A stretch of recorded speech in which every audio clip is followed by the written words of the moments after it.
Olá pessoal, tudo bem?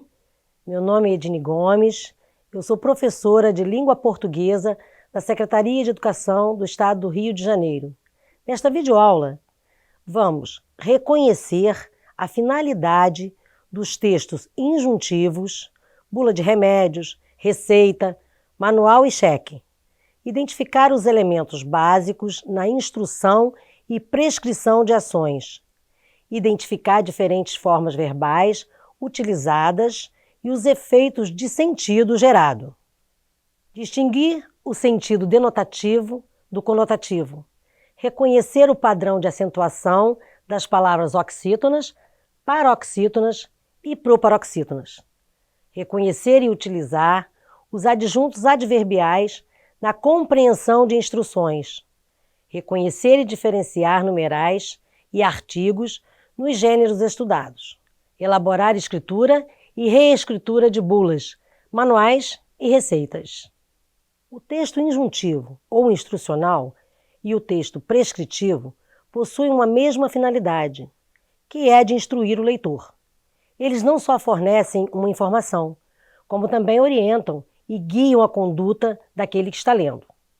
O texto prescritivo apresenta as seguintes características: instrui o leitor sobre um determinado procedimento, exige que o leitor siga suas determinações, não permite a liberdade de ação do leitor.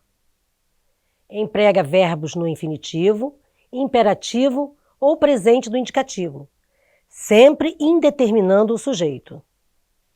Exemplo: leis que garantem o trânsito. Cinto de segurança é obrigatório para todos os passageiros. Dirigir embriagado é crime. Respeite os limites de velocidade. É proibido o uso do celular ao volante. O texto injuntivo instrui ou induz o leitor a proceder de determinada forma. Utiliza uma linguagem simples e objetiva.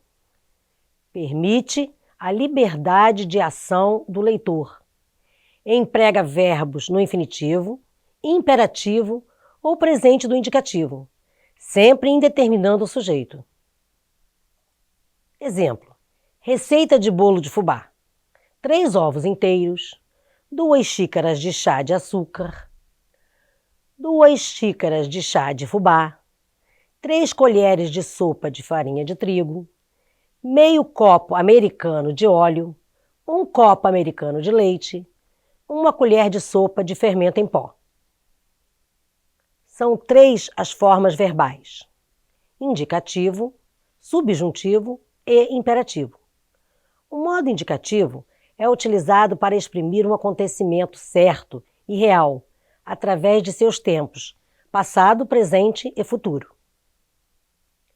Maria concluiu a faculdade. Concluiu, passado. João almoça ao meio-dia. Almoça, presente.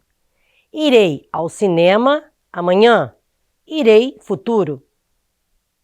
O modo subjuntivo é aquele que apresenta o fato, a ação, mas de maneira incerta, imprecisa, duvidosa ou eventual.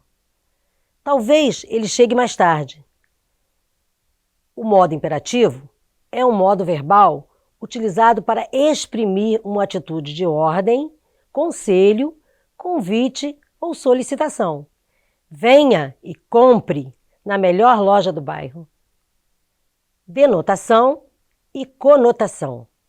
Denotação é a forma de uso da linguagem em seu aspecto literal, real, dicionarizado, enquanto a conotação é a forma de uso da linguagem em seu aspecto figurado. Vejamos. Sentido denotativo: o pássaro voa. Rasguei o papel, sentido real. Sentido conotativo: não gosto fazer papel de idiota. Meu pensamento voa, sentido figurado. Vejamos agora as regras básicas de acentuação. Oxítonas: palavras com a última sílaba tônica. São acentuadas as oxítonas terminadas em A, E, O, EM e ENS, e em ditongos orais abertos, ei, oi, el, acompanhadas ou não de S. Sofás, café, cipó, armazém, parabéns, pastéis, lençóis, fogaréu. Paroxítonas. Palavras com a penúltima sílaba tônica. Acentuam-se as paroxítonas terminadas em I, IS, US, R, L, X, N, UM, UNS, ão, ãos, ans, PS, ON e ONS.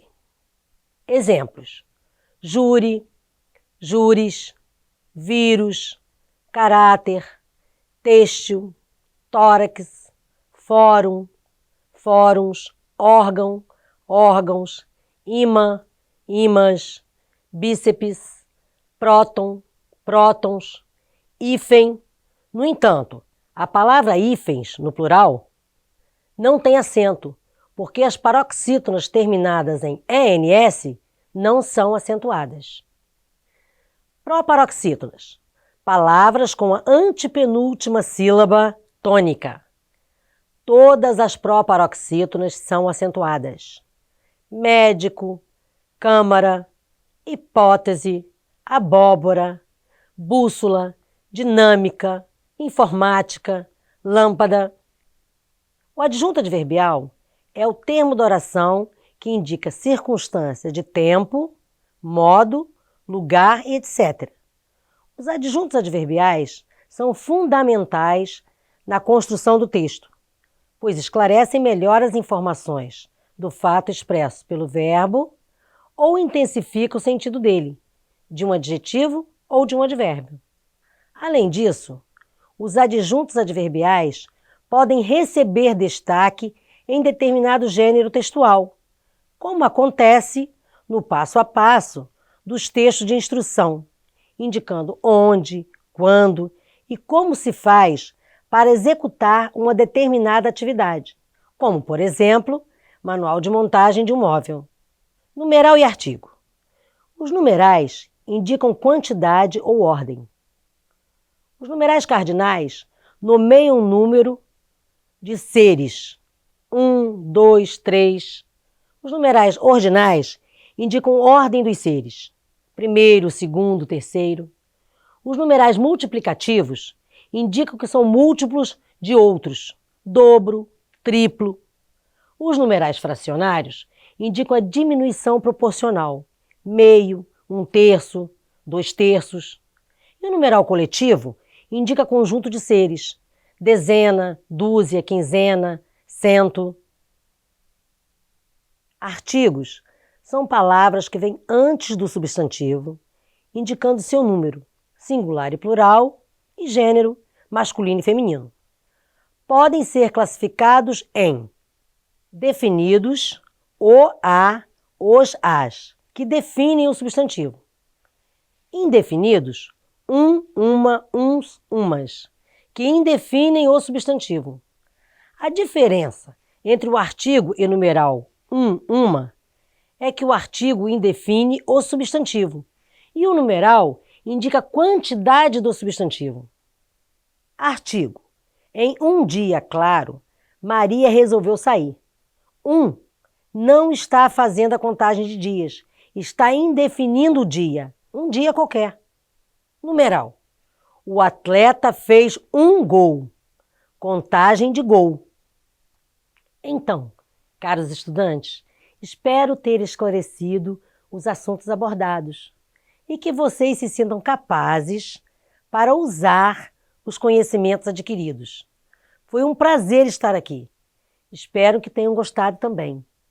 Agradeço a presença e a atenção de todos. Um forte abraço.